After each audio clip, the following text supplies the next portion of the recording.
Georgetown University campus, much like 27 other Jesuit colleges and universities in the U.S., abounds with student energy and optimism. Less immediately apparent to the casual observer is something all Jesuit universities have in common: a dedication to a brand of Christian commitment to community and service that can be largely traced to one Jesuit priest named Pedro Arrupe.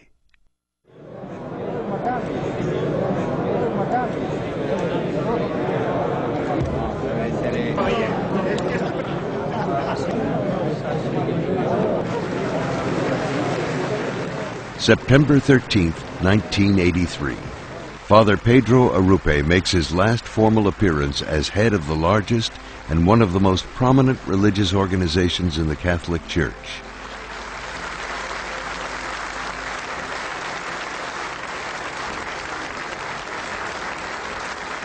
The warm reception he enjoys at his farewell fails to reveal the agonizing turmoil that has led to this day and to the election of his successor. Only those present might note the significance of small details. Kissing the hand of Father Detza, who Pope John Paul II had appointed to replace him 25 months before. The wiping of a tear by Father P.Vincent O'Keefe, his second in command for 18 years. My most respected and dear Father Arrupe. The story of Pedro Arrupe turns out to be of a man whose life is shaped by course-changing events in the history of the world, of the Church, and the Society of Jesus.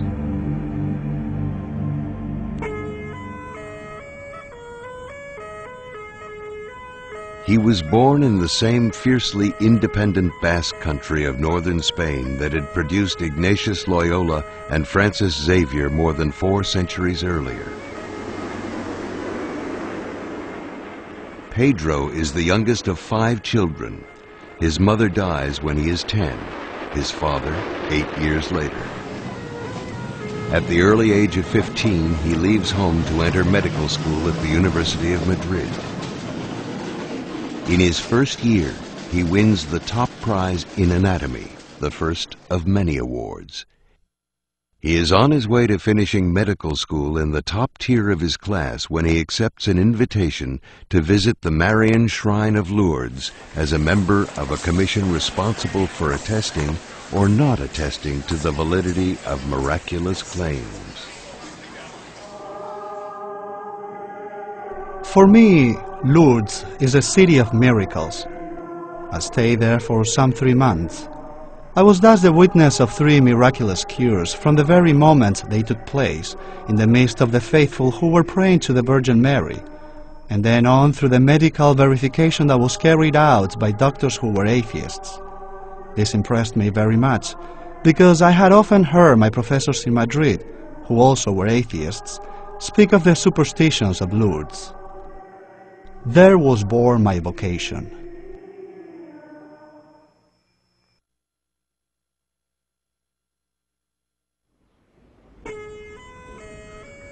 It is 1927 when Arrupe embraces the secluded life of a Jesuit in training. His studies return him to his Basque homeland in the shadow of the basilica dedicated to Ignatius Loyola. By 1932, Spain is on the brink of civil war. The new Republican government sees the Catholic Church as a cause of many of the very social ills it seeks to cure. The Spanish Republic's new constitution expels all Jesuits from the country. Arrupe joins his fellow seminarians in exile, first in Belgium, then in the Netherlands. After being ordained a priest, he continues his theological and spiritual training in the United States.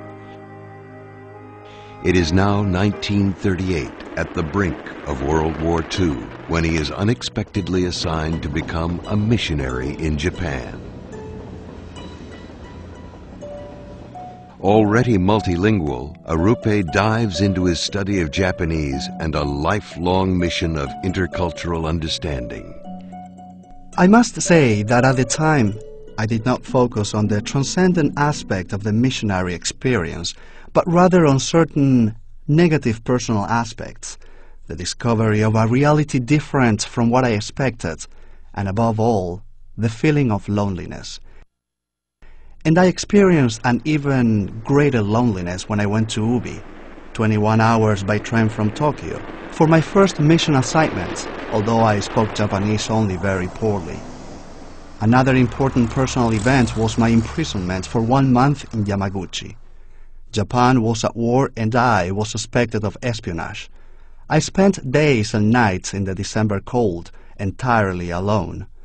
Many were the things I learned during this time: the science of silence, of solitude, of severe and austere poverty, of inner dialogue with the guest of my soul.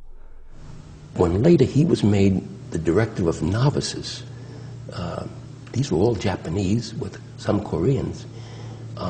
For this Westerner to deal with somebody from a completely different culture was very difficult, but he had made it a point to try to get inside the culture so he could really talk to these people, and he was good at it. In fact, he ended up writing about 6 books in Japanese on the spiritual exercises.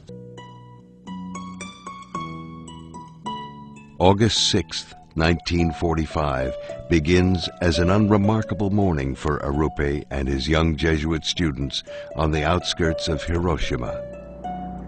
The hum of an approaching airplane does not seem particularly threatening. They're used to hearing armadas of bombers overhead. Today, there is no siren to raise the level of fear.